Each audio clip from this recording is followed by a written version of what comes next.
Hello, greetings and welcome. I'm Wheelgun Dan. Today I would like to talk to you not just about the Virginia Rights Gun Rally that happened in January 20th, Martin Luther King Day, in the year 2020 in Richmond, Virginia, but I'd also like to fill you in on some things that all the other people who've made videos on this particular subject didn't mention because, well, perhaps they're not from Virginia or haven't been in Virginia often enough to know some of the deep dive history leading up to that. So a lot of people have talked about that on the internet and everything, and they've got their fill. And so I'd like to go ahead and tell you a little bit of the information you might not know that led up to this whole Virginia Rights gun rally thing. Stuff that I think is very important for everybody to know, but I believe has been neglected from letting the rest of the United States know about it. So I want to tell you about that, and then after that, I'm just going to tell you my own story. If you're bored and don't have anything else to do, I'll be happy to tell you the story of how Wheelgun Dan goes to the Richmond, Virginia gun rights rally, Martin Luther King Day 2020. Before I get too far into that, always be sure to visit wheelgundan.com directly to see my latest activities and offerings. You can also follow some of my activity on Facebook as well. So let's go ahead and get into that. So the lead up to the big Virginia gun rights rally that you saw in the news and you've seen a lot of people talk about, there has been a long-standing bad blood between a fellow named Michael Bloomberg of New York and the Commonwealth of Virginia. This is what really put him on the radar in Virginia was that once upon a time, I forget the year, but in recent years, what Michael Bloomberg basically started doing was he started running his own illegal sting operations, self-funded illegal sting operations, where he would send people into stores, gun stores in Virginia to purchase firearms in an unlawful manner. What they call straw purchases. I don't know that I can define that for you very easily, but I'm sure you can look that up if you need to. But basically, he would send somebody into Virginia to buy a firearm and then basically try to then catch the gun store selling a firearm in an unlawful manner so that then he could have charges pressed against the gun store and then run the gun store out of business. So to the best of my knowledge, I don't think that ever actually happened. And what did wind up happening is he just wound up suing, frivolous lawsuits kind of strategy, started suing individual gun stores at random and essentially forcing them out of business because, he's got billions of dollars and he just starts one at a time going and just slowly destroying one ma and pa gun store after another in Virginia. So as I understand it, what then happened after that was the people of Virginia at that time, the legislative body and everything in power went and, is power a right word? The governing body at the time in Virginia then, as I understand it, went and essentially enacted some anti-Michael Bloomberg laws, basically saying that you cannot do that, exactly the kind of stuff he did, which is already illegal. As I understand it, you're not allowed to conduct or sponsor straw purchases in another state. It was a mess. So anyway, so so basically they made some laws in Virginia that said essentially if Michael, specifically Bloomberg, tries that nonsense again, then they're gonna throw the book at him, put him in prison, which is where I think he should be in the first place for having launched such a a campaign against a sovereign state of the United States of America, but he did it, didn't go to jail, anything like that. So eventually that got knocked off. So the Virginia Citizens Defense League, hats off to them. They, in Virginia, have been doing a lot of really good work for a long time. Maybe more on that later on another day, but they're essentially the group that has been doing a lot of great work in Virginia a very long time. And this lobby day, they're big sponsors of this lobby day, big, promoters of this whole thing, get people to go to the Capitol on Martin Luther King Day, and everybody gets to talk to their elected representatives about whatever's on their mind. So that is the lead up so far in the story here to some of the older history of what happened between Michael Bloomberg and Virginia. So eventually time goes on, and then in more recent history, just the very last major election in Virginia, just prior to the lobby day, Michael Bloomberg emerges again, taking millions and millions of dollars and funneling it into Virginia. And for all practical intents and purposes, it is generally believed that Michael Bloomberg paid off the governor and a lot of other people through contributions. I'm sure everything was perfectly legal. I'm not officially accusing anybody of anything, but it is generally believed amongst a good portion of the Commonwealth of Virginia, as I understand it, that essentially you've got all these politicians have been trying not to use the word bribed. So let me see, lots of money put into their campaign. And then, of course, it's expected that once these millions of dollars get put into all these different campaigns, that these elected officials who received the funding from Michael Bloomberg specifically, George Soros's name has been thrown around as having him or organizations that he owns have been putting a lot of effort into Virginia and stuff like that. Anyway, I'm dancing around the subject here. A lot of money comes from Michael Bloomberg, goes into Virginia. A lot of these elected officials then are believed to then owe Michael Bloomberg, some payback or whatever in the form of making anti-gun laws. As all of this is going on, there's another thing that happens in Virginia right before the election time, is that there was this, you've heard of gerrymandering before? I don't know that I can describe that to you off the top of my head, but it has to do with the voting districts and where they draw the lines for the different boundaries for, different districts as part of the overall voting thing. It's a good subject to look at if you want to fix things in this country. Gerrymandering, getting rid of that would be a great idea. But what happened is the Democratic Party in Virginia essentially gerrymandered all of the Republicans right off the ballot. So imagine this.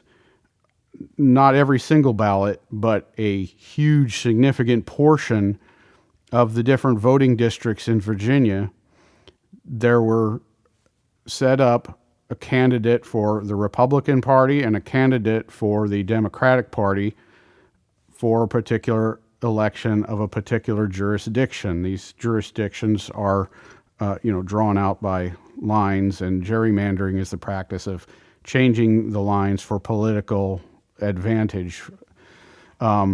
So right before the election, a great deal of candidates, the Republican Party candidates, got gerrymandered right off the ballot, so that many, many key jurisdictions, there were no Republicans. They effectively got rid of them, because if you want to if you want to run for office as, say, a delegate or something like that for a particular district, you have to live in that district. And so you get, essentially what happens is you get a Democrat who lives in that district is running for candidacy, or, running for office, and then you have a Republican in that same who lives in that same district. So you know what it takes to establish a residence. You have to, buy a house or rent an apartment, whatever.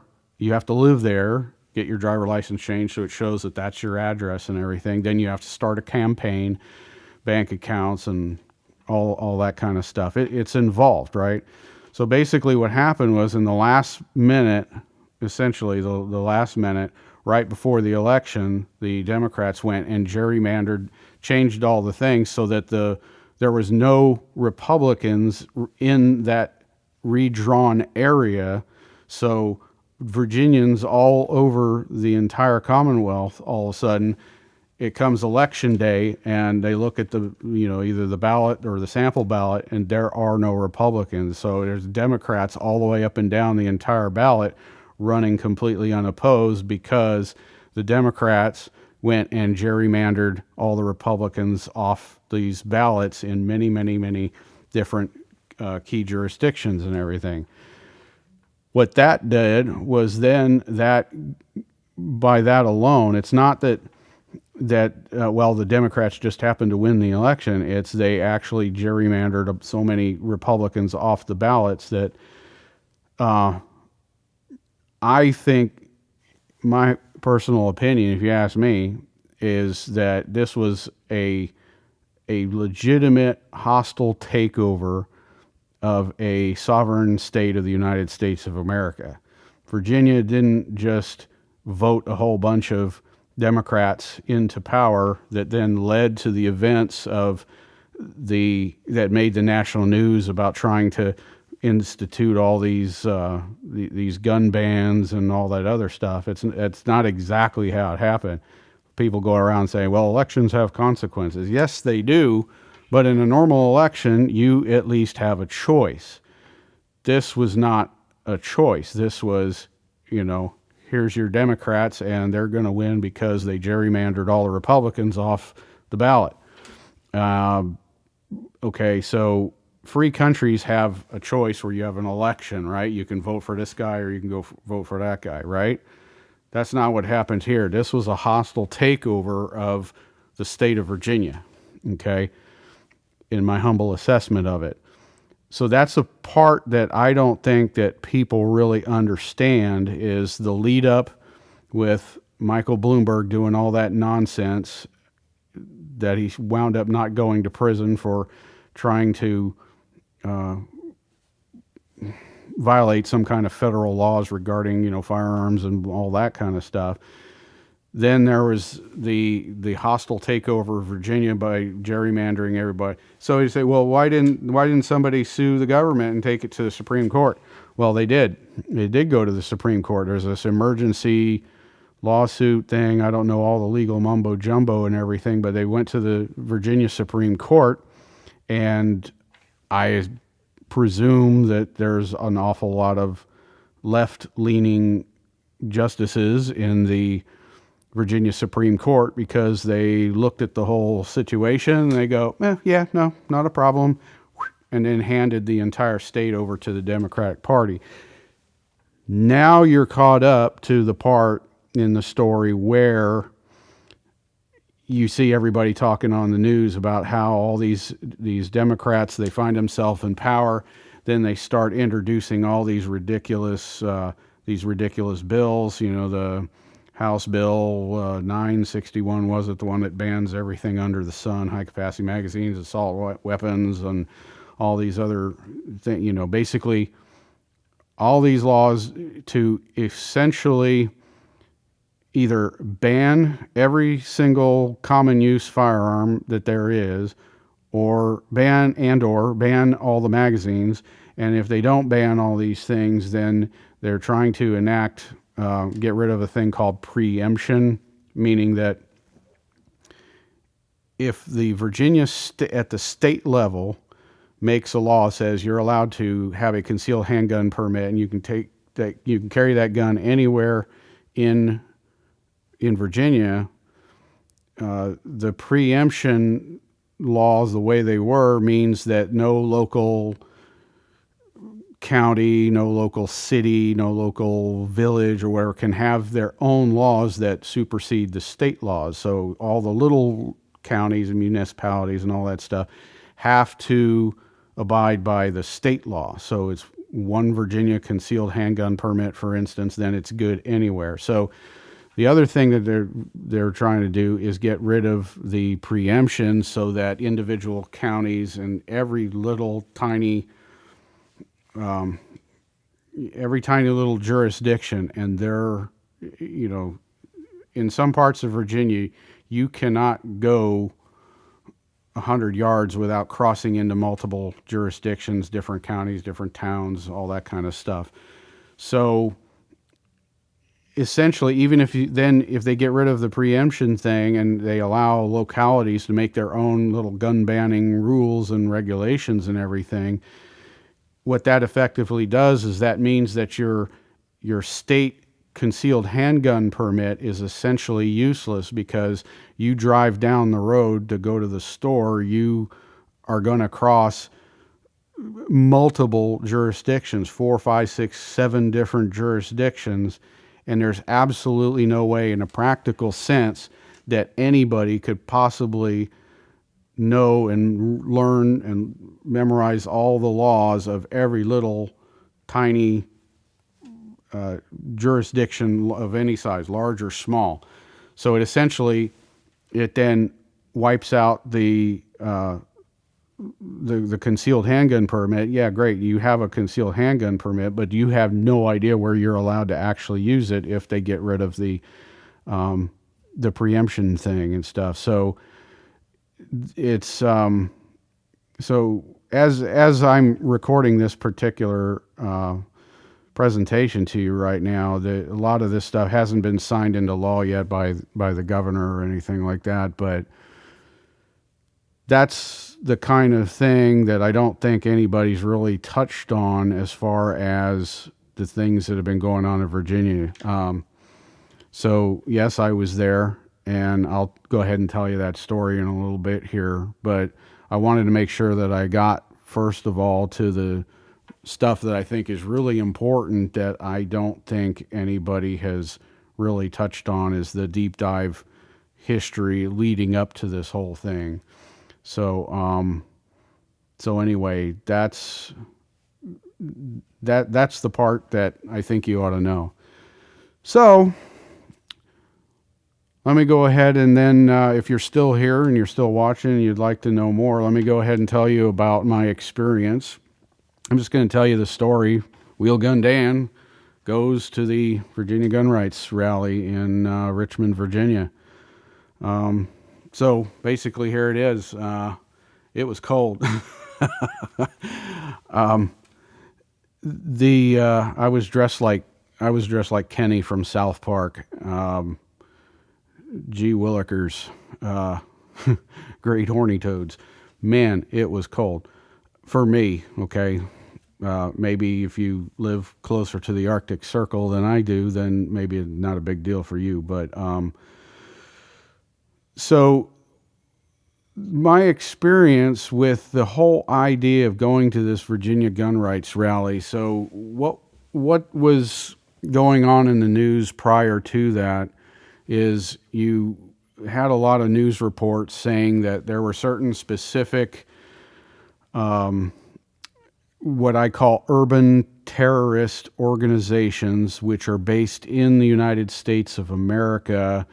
I don't want to say their name, but there are some states in the country that tolerate these individuals a lot more than other places.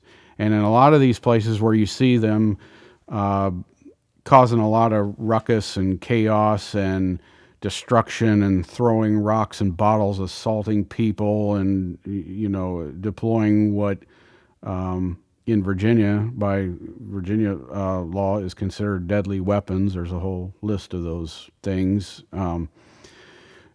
deadly weapon. You need to know if a deadly weapon is being used against you in order for you to be able to determine or have an idea if it is legally permissible for you to then use lethal force against someone who is trying to use lethal force against you, as in a self-defense scenario. So having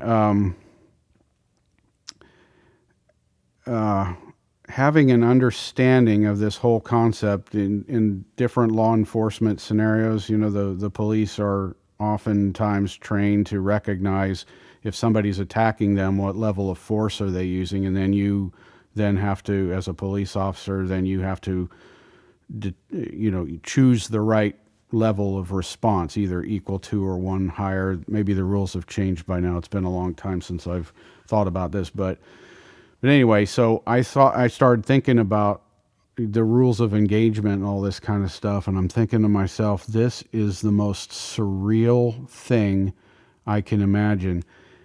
If you've got a whole bunch of these urban terrorists based in the United States kind of groups, and they come here to Virginia, and I say here because I'm talking about Virginia, right? So you come to Virginia.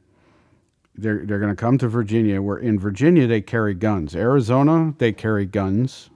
Virginia, they've carried guns for a long time. As a matter of fact, it's been Virginia's been an open carry law state since before the United States even existed. When Virginia was a much bigger geographical area, and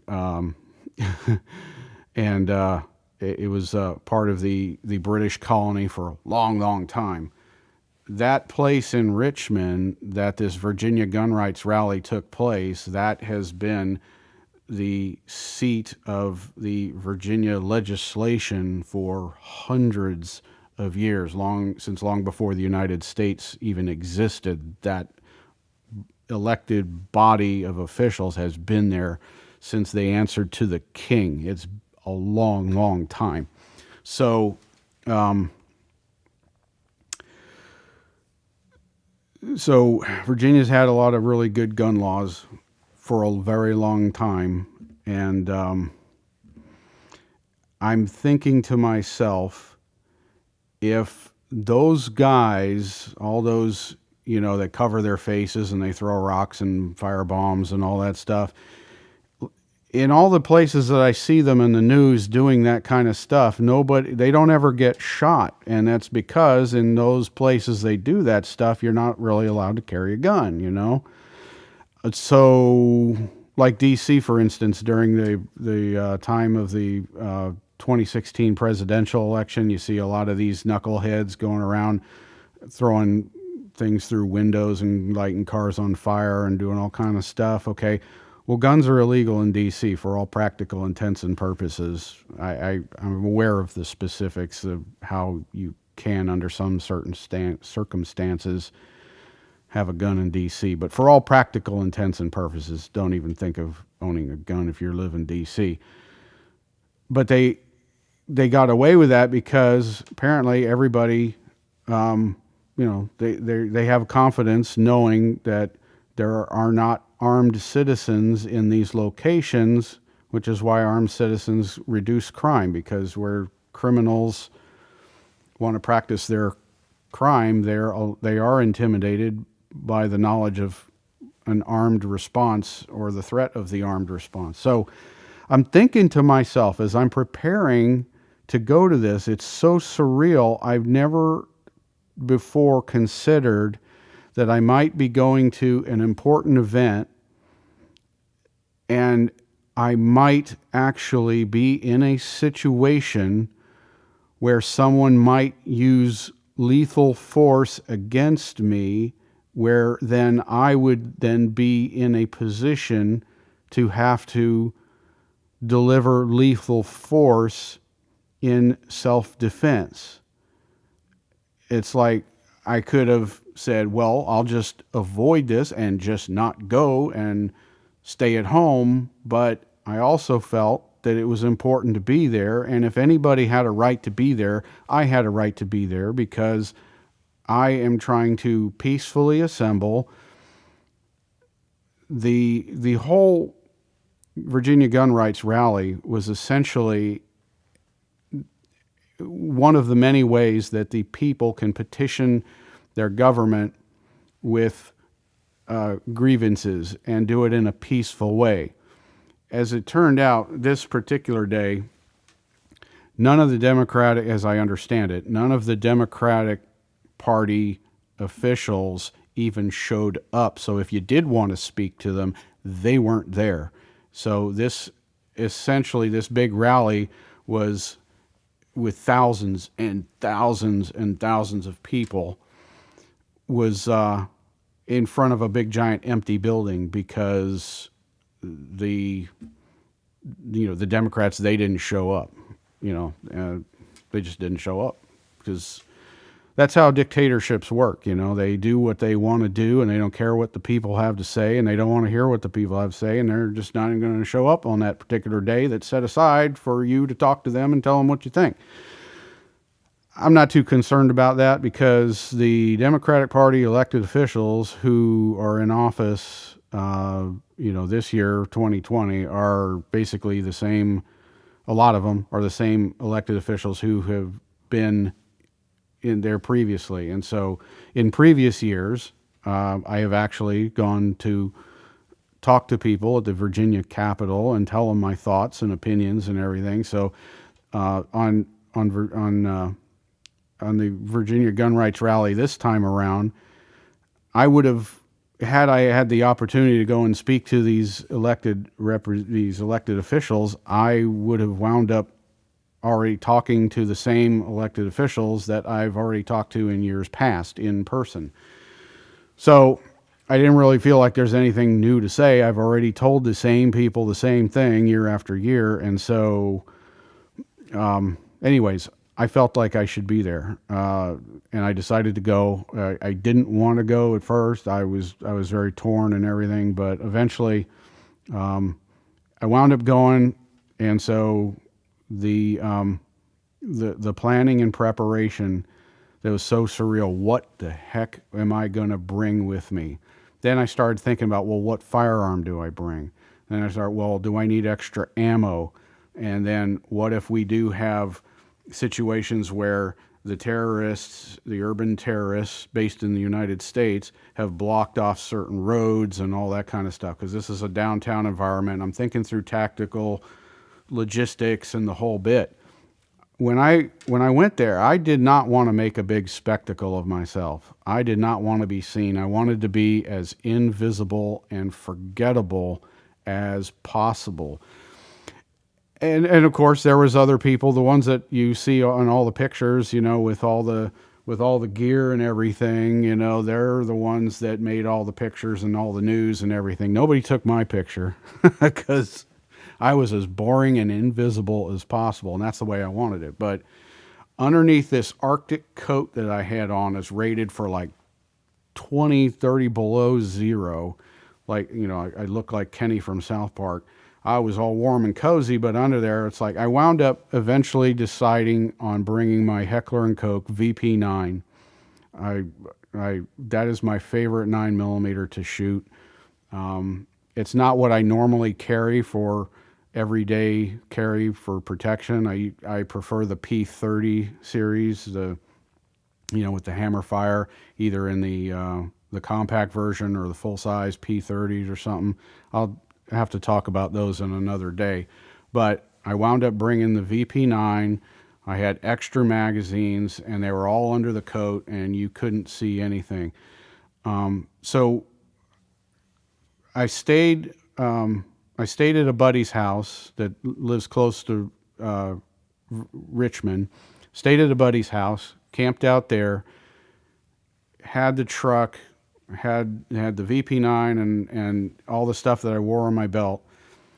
I didn't want to carry a whole bunch of stuff around downtown Richmond, Virginia, especially, as cold as it was. There was so much, it's like the logistics of it. How do you carry a whole bunch of tactical gear and all that stuff in that kind of cold? I don't know. Ask the 10th Mountain how they do it. I don't know how they do that. But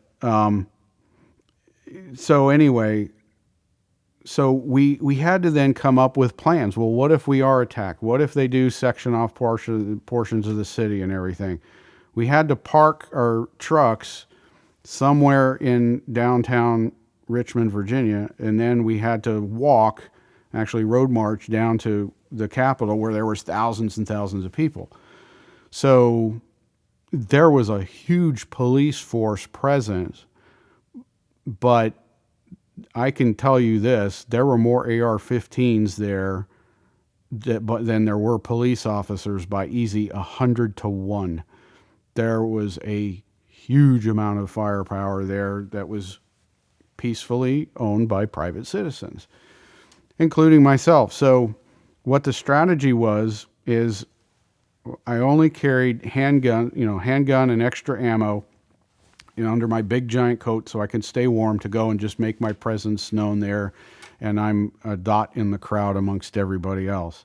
So the strategy was that if all hell breaks loose and all that craziness of urban terrorists blocking off streets and attacking us and everything, the strategy was we have a handgun and enough ammo to defend ourselves and basically shoot our way past any hostile opponents to get back to the truck, or trucks, I should say. There's a couple of trucks we kind of caravanned up there. And so once we got back to the truck, then the plan was, how do we get out of the city? We want to get home safe, right? So we're in this big rally. If all heck breaks loose, how is our plan to get back home? It comes about in two stages. We realized we'd have to get back to the trucks. Then from there, we have to get on the highway and get out of the city so we can go back home safe to our families and stuff, right? So two different stages. So handguns to shoot our way back to the truck if necessary, if we're threatened. Once we get back to the truck, we've got AR-15s, hordes of ammo, preloaded magazines, and extra ammo for the handguns. We also have food. We have provisions. If the roads leaving downtown Richmond are barricaded and blocked off by the urban terrorists, which are based in the United States, then we have to, maybe stay there a while. There's a couple of things, of everybody that or even heard of going to this Virginia gun rights rally in Richmond, Virginia, how many people do you know that prepared themselves by bringing a portable toilet with them in the vehicle in case they got stuck in the city? I did that. I brought a portable toilet. We brought food, brought provisions, water, ammo, all kinds of stuff that if we were prevented from leaving the city, we were capable of camping in place and wherever we parked the trucks, or because we have four-wheel drives, then we, could maybe also try to sneak out somehow and find some route, but that would be difficult because there's like a river and there, so we were basically, however long it took, we had, warm gear, we had food, we had water, I had a portable toilet, which is essentially, a 5-gallon bucket from the hardware store they sell these kits where it's a toilet seat and they got these heavy duty plastic bags. You put the plastic bag in there, you put the toilet seat on the 5-gallon bucket, lift the lid, you got a place to go to the bathroom and seal it up when you're done. Anyway, so the planning and preparation for that was just surreal. But as it turns out, guns really do save lives and they do intimidate the criminal element. The presence of so many firearms overwhelmingly demonstrated to anybody who wanted to go there causing trouble that had they done so, they would have been met with a an armed response, an overwhelming armed response. Let me just leave it at that. Okay. So guns save lives. Armed society is a polite society. And it was a very peaceful thing. It was a very tense situation. And I wouldn't, it's like, what kind of things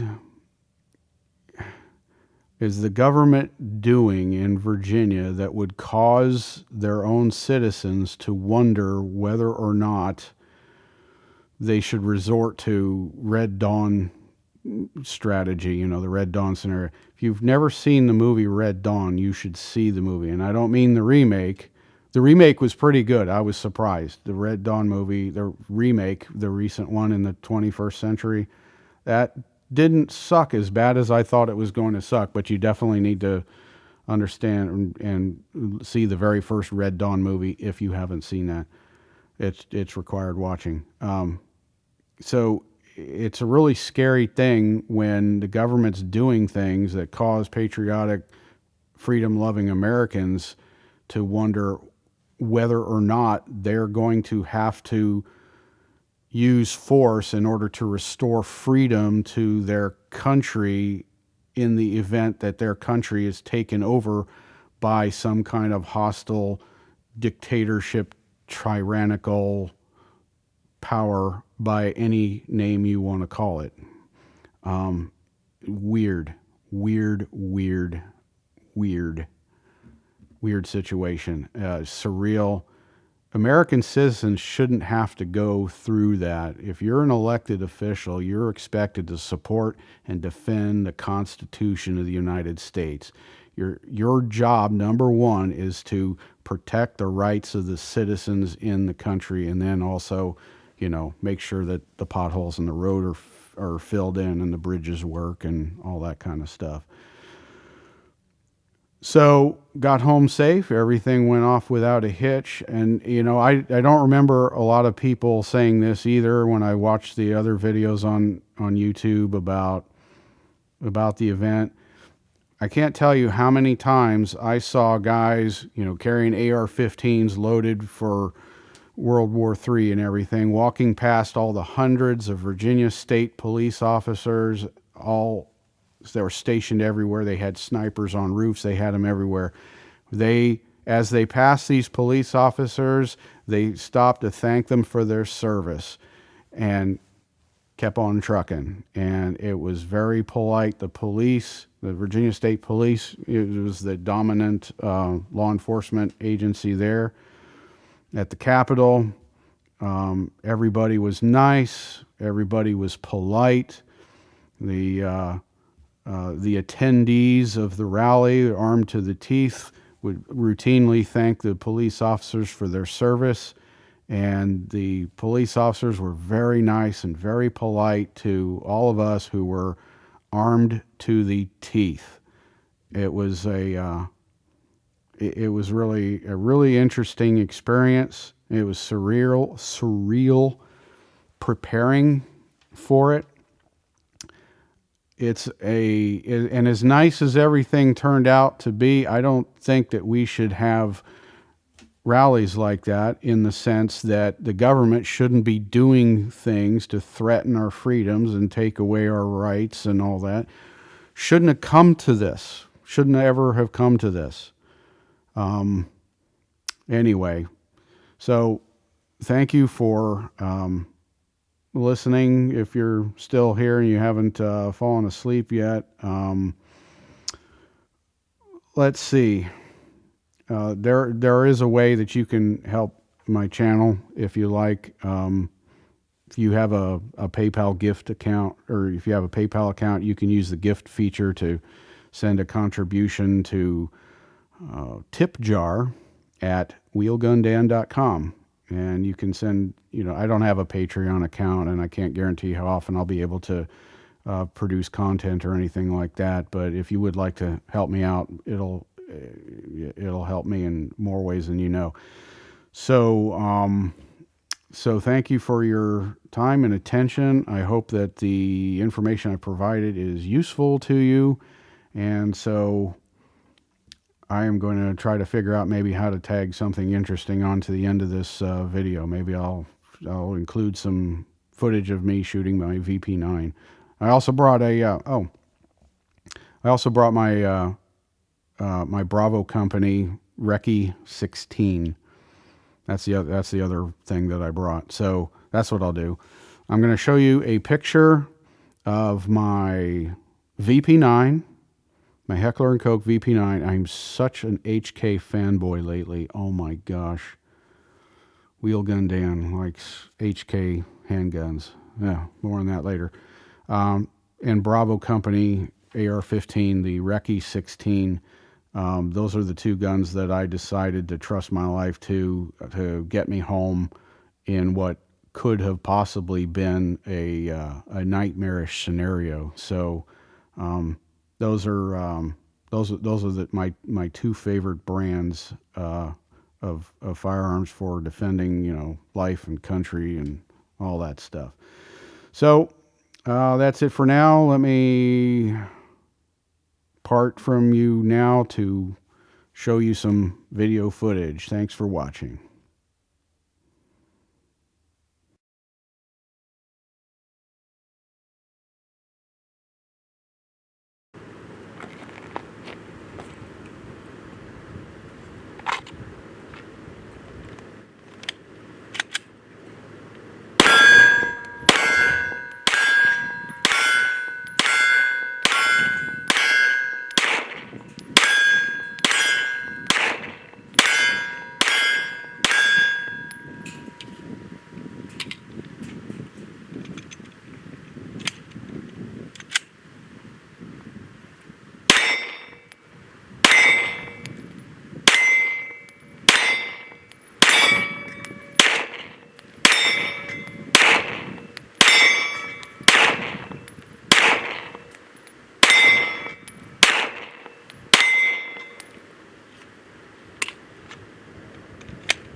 Be sure to visit wheelgundan.com for all my latest activities and offerings. Thanks for watching.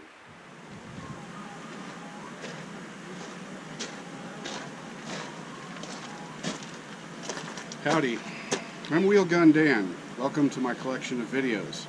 In this collection of videos, I'm going to talk about America, guns, and freedom. So welcome. Feel free to peruse the collection of videos. Should be a thing around here someplace to click like, subscribe, notifications. So enjoy yourself.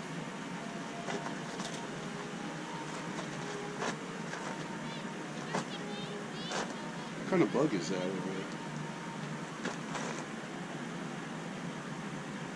there? Okay, feel free to peruse the video collection anytime now.